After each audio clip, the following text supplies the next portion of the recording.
warahmatullahi wabarakatuh.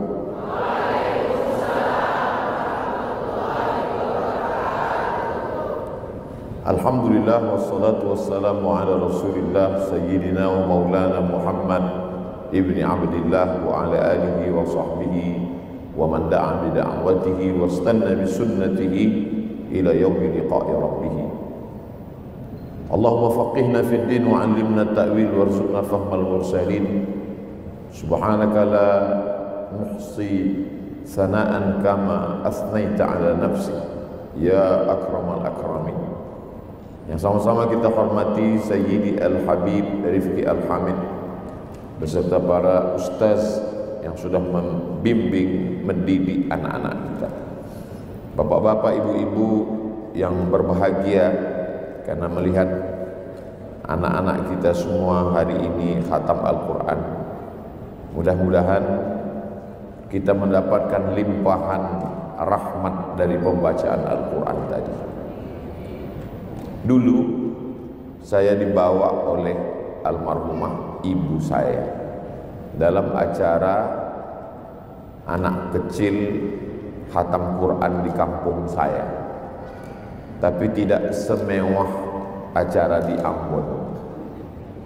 Acaranya biasa saja, karena di kampung kami ada tradisi kalau anak laki-laki sebelum khitan, sebelum sunat itu ada acara khatam Quran.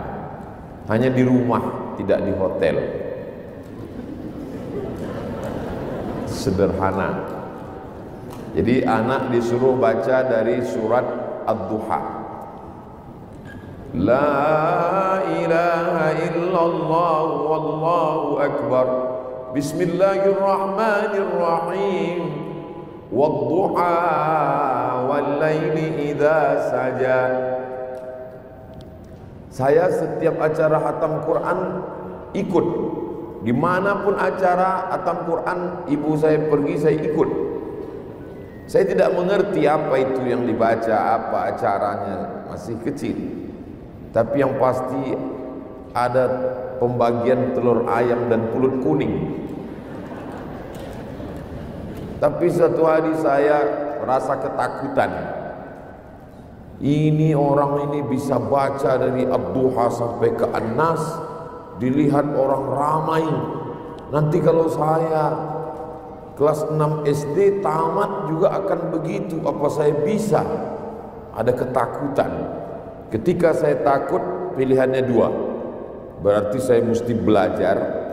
Yang kedua, berarti saya jangan tamat SD. Dan saya mencoba merenung ke belakang. Tadi ketika saya diberikan kehormatan untuk memberikan ijazah, berfoto bersama anak-anak kita dan Habib Rifqi, saya mundur ke belakang. Rasanya saya tidak punya foto wisuda.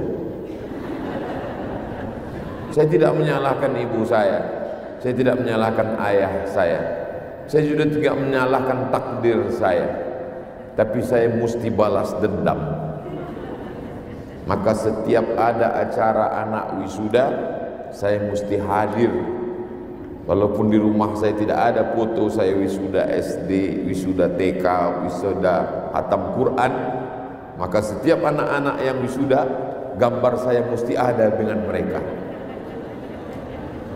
Supaya apa? Supaya kalau nanti mereka jadi orang besar, maka saat itu saya sudah mati, mereka melihat foto itu dan mereka akan kirimkan Al-Fatihah untuk saya. Yang kuat-kuat.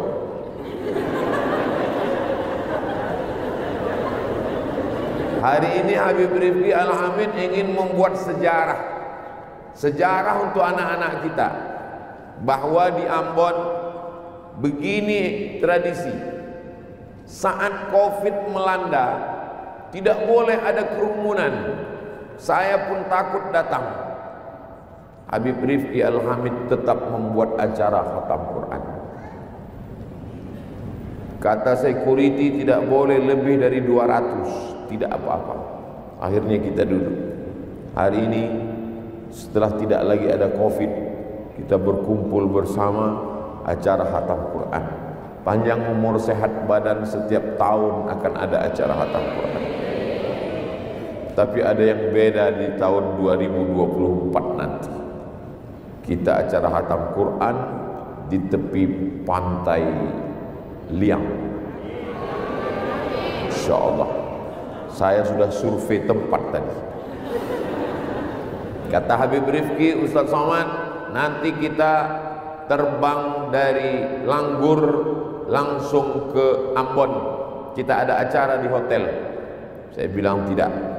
Bawa dulu saya ke lokasi pesantren Ar-Rahmah. Saya mau lihat bagaimana keadaannya.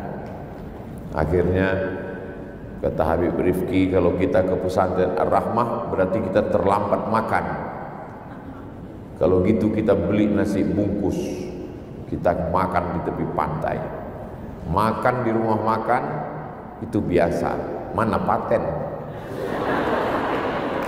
Makan di tepi pantai di lokasi pesantren Ar-Rahmah itu baru luar biasa. Nasi Padang rasa Ambon. Saya sudah melihat dengan mata kepala saya sendiri. Saya sudah melihat ini masjidnya, ini asramanya, ini kantornya, ini tempat anak-anak kita belajar. Saya datang jauh-jauh dari Riau, dari Pekanbaru ke Jakarta, dari Jakarta ke Ambon, dari Pekanbaru ke Jakarta 1 jam 30 menit, dari Jakarta ke Ambon 3 jam 30 menit, ditambah perbedaan waktu Indonesia Barat dengan Indonesia Timur 2 jam 5 jam. Buka mata masih di langit, buka lagi, alhamdulillah pas buka mata nampak pramugari. Coba kalau pas buka mata gelap, Marok buka, masih hidup sampai hari ini. Hidup, umur yang dititipkan Allah ini kita pakai untuk perbuatan kebaikan-kebaikan semuanya, insyaallah. Kana Anas bin Malik idza khatimal Qur'ana jama'a ahlahu wa auladahu. Sahabat Nabi namanya Anas bin Malik. Kalau dia khatam Al-Quran, dia mengumpulkan istri dan anak-anaknya.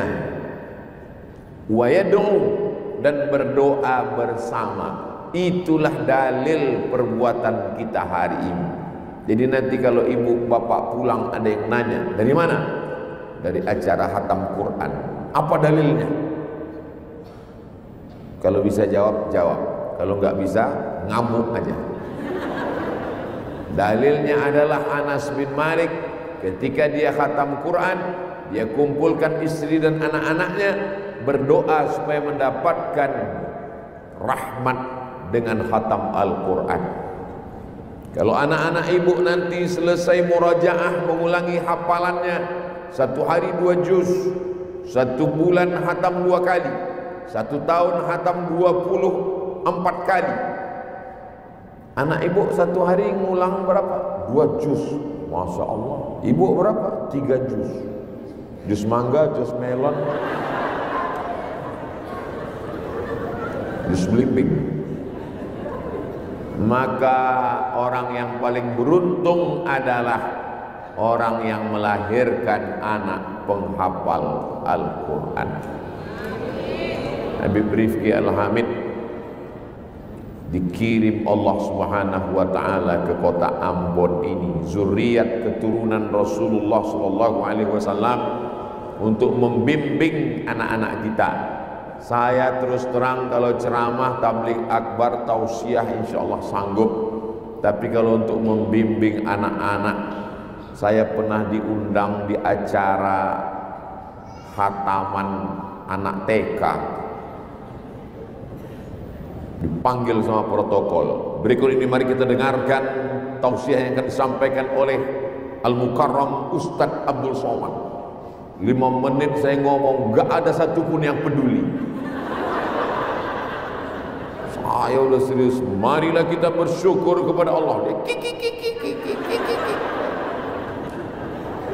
akhirnya saya putus asa. Ini kalau semakin lama saya teruskan, hilang harga diri saya. Untung Allah kasih ilham. Terpikir saya, oh ini anak-anak ini kan ada pawangnya.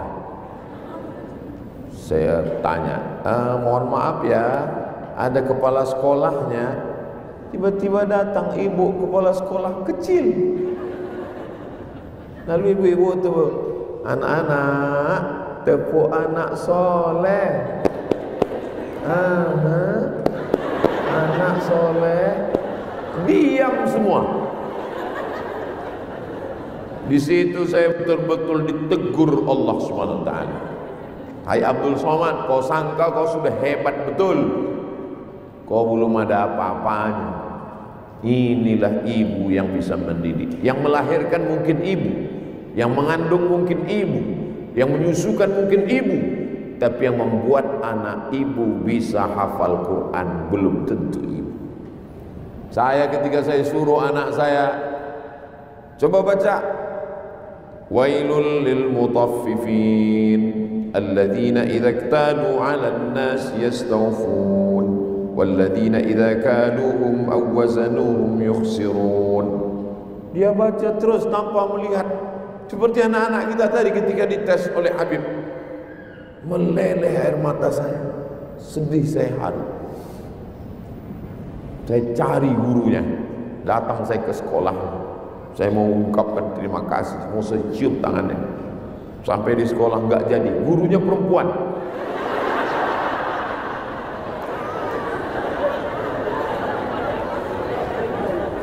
Jadi betapa kita ini bapak-bapak yang dokter spesialis, yang profesor, yang doktor, yang pengacara, yang polisi, yang tentara, yang dokter. Kalian hebat di kantor kalian, tapi mendidik anak-anak serahkanlah ke pesantren Ar-Rahmah. Daftarkan sebelum tanggal penutupan berikut ini. Ingat, kuota terbatas. Saudaraku ini muliakan Allah Subhanahu wa taala. Tantangan zaman mendidik anak. Ibu saya mendidik saya dulu dengan ibu-ibu sekarang mendidik anak-anak sama atau beda? Tidak sama.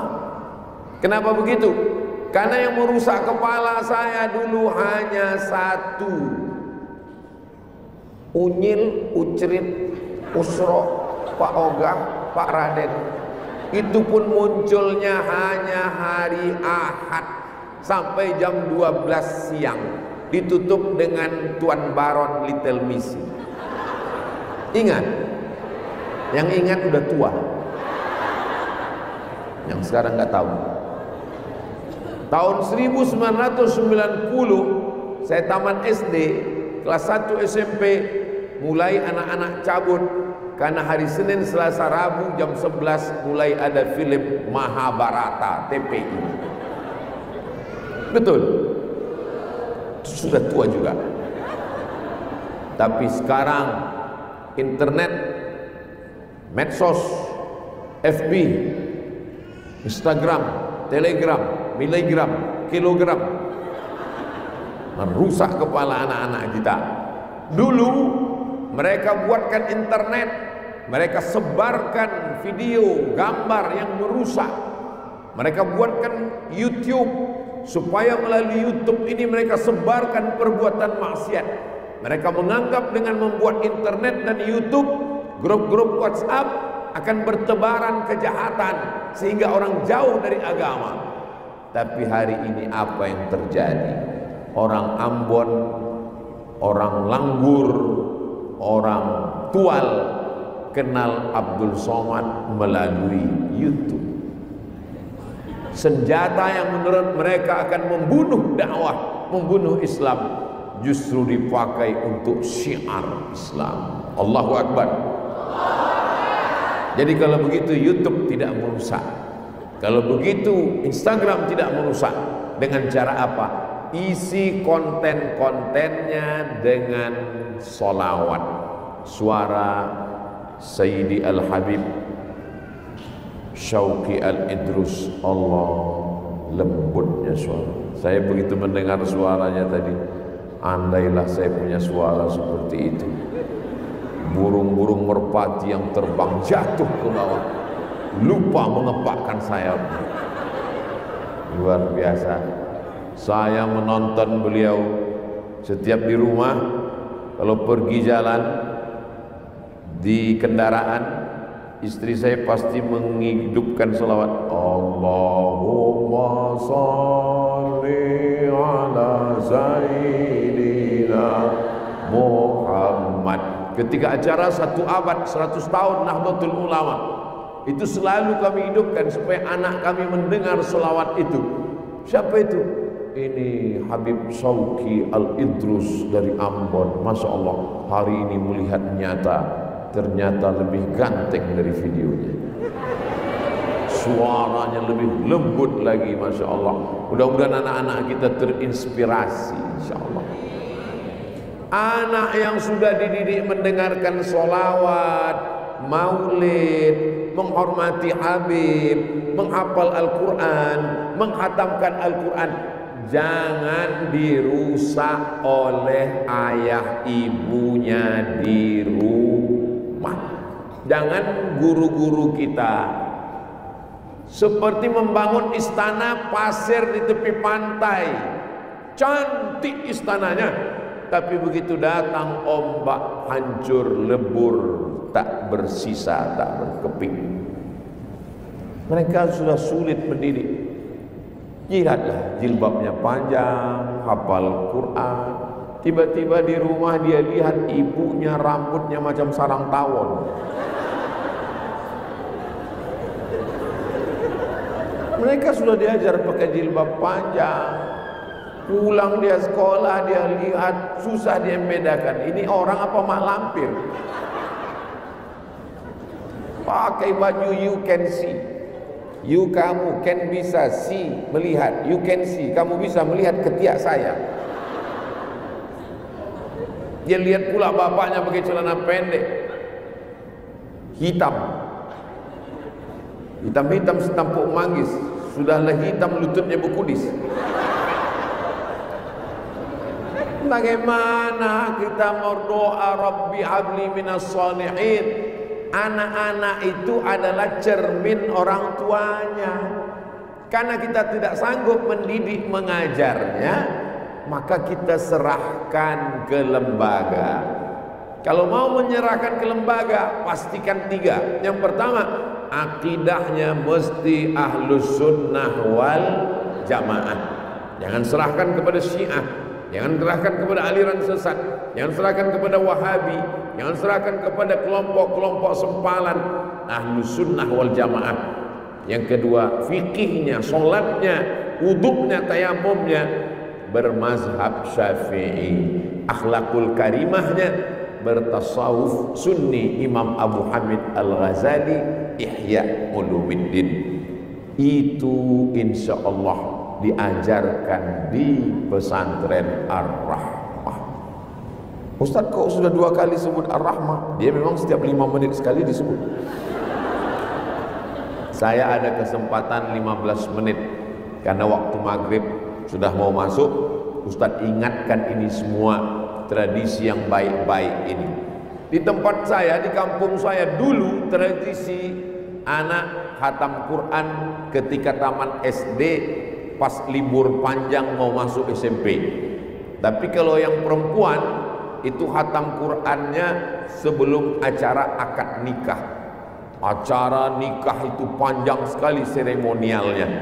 Malam pertama merisik-risik. Merisik itu ditanya dulu, kamu sudah punya calon apa belum? Dia bilang sudah ada calon. Calon apa? Calon anggota legislatif. Bukan itu maksudnya calon. Kalau belum ada calonnya, masuk malam kedua dia akan dipinang. Tanam pinang rapat-rapat agar puyuh tak bisa lari. Sudah dipinang tak dapat-dapat, dipujuk-pujuk dibawa lari. Setelah dipinang dengan baik, baru dalam acara namanya acara berinai. Anak perempuan dipasangkan inai, dibacakan maulid. Acara malam yang keempat namanya acara berkhatam kaji. Guru mengajinya didatangkan. Dulu orang tua menyerahkan anak ke guru mengaji, sekarang guru mengaji menyerahkan anak itu kembali. Dulu anakmu kamu serahkan, sekarang karena dia mau menikah, kuserahkan kembali kepada engkau. Lalu dibacalah dari Ad-Duha sampai ke An-Nas, lalu kemudian dibacakan doa khatam Quran. Tapi tidak semewah yang di Ambon. Tempat kami tradisi biasa saja di kampung.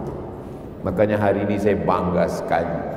Tolong fotonya diulang agak beberapa kali lagi, supaya orang tahu kalau mau bagaimana cara menghormati memuliakan Al-Quran, datanglah ke Ambon. Begini orang Ambon memuliakan acara khatam Quran. Nanti akan saya posting. Saya posting gambar saya tadi 10 acara khatam Quran pesantren Ar-Rahmah Ambon Maluku. Saudaraku dimanapun berada, begini kalau mau memuliakan Al-Quran dan guru penghafal Quran. Jangan seperti di kampung saya. Ketika ketemu mempelai laki-laki dengan perempuan, yang laki-lakinya sudah hatam Quran, yang perempuannya sudah hatam Quran, keluar dipertemukan dengan solawat. Bersolawatlah grup hadrah.